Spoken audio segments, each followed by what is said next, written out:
Who was Jack the Ripper, the infamous serial killer that terrorized Victorian London? This question has puzzled historians, criminologists, and mystery enthusiasts alike for well over a century. In the late summer and autumn of 1888, the city's East End became a hunting ground for a predator. A shadowy figure, known only as Jack the Ripper, preyed upon the city's most vulnerable, leaving a trail of victims in his wake. The 5 women, often referred to as the canonical 5, met their end in the most gruesome manner, their lives extinguished in the dead of night. The police were left baffled, the press frenzied, and the public paralyzed with fear. Theories abound, suspects were numerous, yet no one was ever caught, let alone convicted.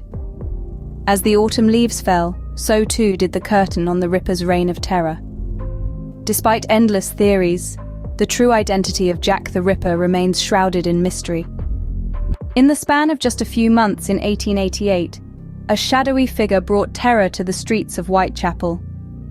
This was a time when the fog-laden alleyways of East London became the stage for a horror story that has since become a dark legend. A sequence of brutal murders, all sharing a similar chilling signature, began to paint a sinister picture. 5 lives were tragically claimed by this enigmatic killer, known to us today as Jack the Ripper. Each victim, women of the night, was found in the early hours, their bodies bearing the gruesome hallmarks of the Ripper's work. The sheer brutality of these acts sent shockwaves through the city, causing a frenzy of fear and speculation. London was in the grip of a reign of terror, the likes of which it had never seen before. As the body count increased, so too did the desperation of the city's authorities.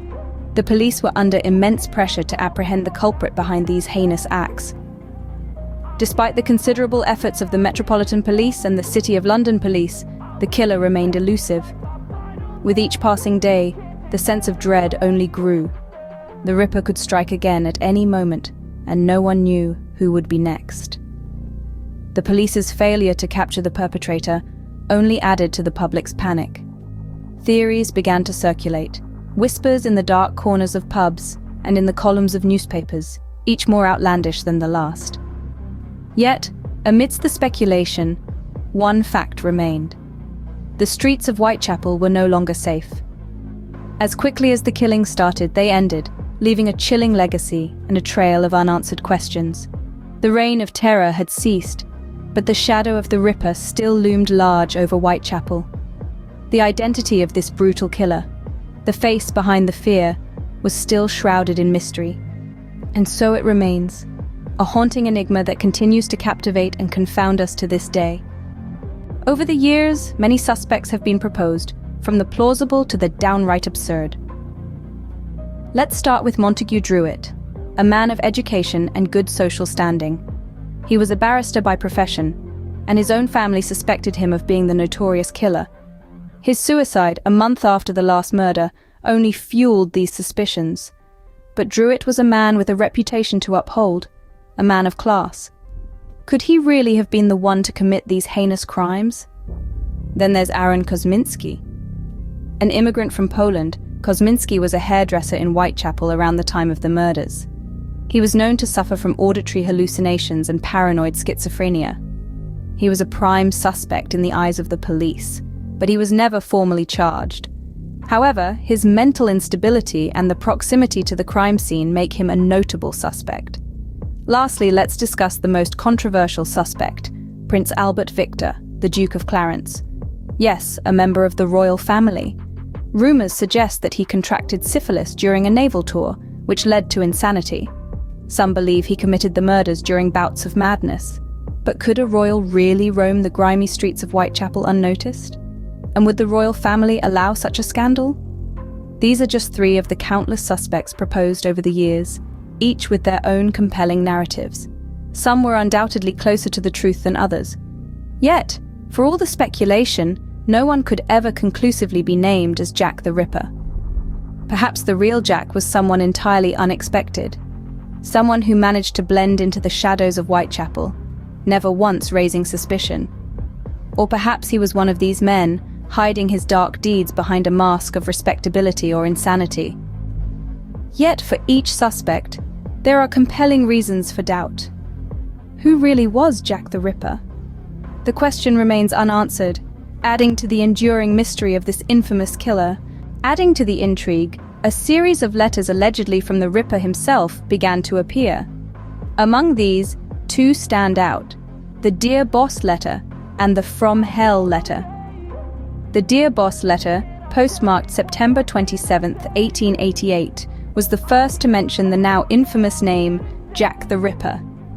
As for the From Hell letter, it came with a macabre gift, half a human kidney, claiming it belonged to one of the victims. These chilling correspondences tossed fuel onto the public sphere, making the spectre of the Ripper even more terrifying. But the controversy over their authenticity still persists. Some argue that they were the work of journalists looking to sell papers, or perhaps a twisted prankster trying to capitalize on the city's panic. Were these the taunts of the real killer, or merely a cruel hoax? From royal conspiracies to secret societies, the theories surrounding Jack the Ripper are as varied as they are numerous. The first theory we'll delve into is the royal conspiracy. This theory posits that Jack the Ripper wasn't a lone madman, but a pawn in a larger, more sinister game. It suggests that the murders were orchestrated by the British royal family to cover up a scandalous secret. Outlandish? Perhaps. But it's a theory that has captured the imagination of many for decades. Then there's the theory that Jack was a member of a secret society, possibly the Freemasons. This theory gained traction due to the ritualistic nature of the murders, and the fact that many influential members of society at the time were Freemasons. Could Jack have been one of them, protected by his brethren in the aftermath of his atrocities? It's a chilling thought. Another theory is that Jack was actually Jill, a woman. This theory was proposed by Inspector Aberline himself, one of the lead investigators on the case. He speculated that the killer could have been a midwife, able to move about in the early hours without arousing suspicion, and with the anatomical knowledge to carry out the murders. It's a theory that challenges the traditional narrative and adds yet another layer of intrigue to the mystery. Some suggest that Jack might have been a doctor, a butcher, a sailor, or even an artist. Each theory provides a different lens through which to view the infamous figure, revealing a different facet of the society in which he operated. The enduring fascination with Jack the Ripper isn't just about the crimes themselves, but what they reveal about the world in which they occurred. They offer a glimpse into the dark underbelly of Victorian society, a world of secrecy, inequality, and fear. Yet despite a century of speculation, the truth remains elusive. The identity of Jack the Ripper is a mystery that may never be solved, a puzzle that continues to captivate and confound us to this day. The legacy of Jack the Ripper is one of enduring fascination and horror. This is a tale that has transcended time, leaving its indelible mark on popular culture and the collective psyche of humanity.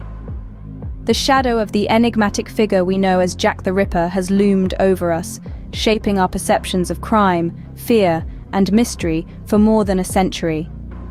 His influence has permeated the realms of literature, cinema, and even the music industry, with countless books, films, songs, and even video games recounting, reimagining, or referencing his terrifying spree. The allure of the unsolved mystery, the thrill of the chase, the chilling horror of his deeds, all combine to create a potent narrative that continues to captivate audiences around the globe. Beyond his impact on popular media, Jack the Ripper has also left a profound imprint on the field of criminology. His crimes were among the first to be subjected to modern investigative techniques, laying the groundwork for future developments in forensic science.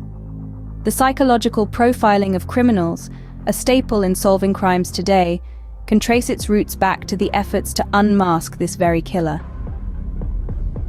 Yet despite all this, despite the countless hours spent poring over the evidence, the reams of theories proposed, and the multitude of suspects scrutinized, the identity of Jack the Ripper remains shrouded in the mists of time.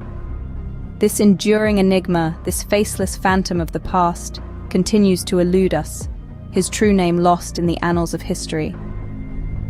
The legacy of Jack the Ripper is not just a tale of a ruthless killer. It is a testament to our fascination with the unknown, our quest for answers, and our enduring struggle to make sense of the senseless. It reminds us of the dark corners of the human mind and the monsters that lurk within. Yet, at the heart of this gruesome legend, we are left with a chilling question.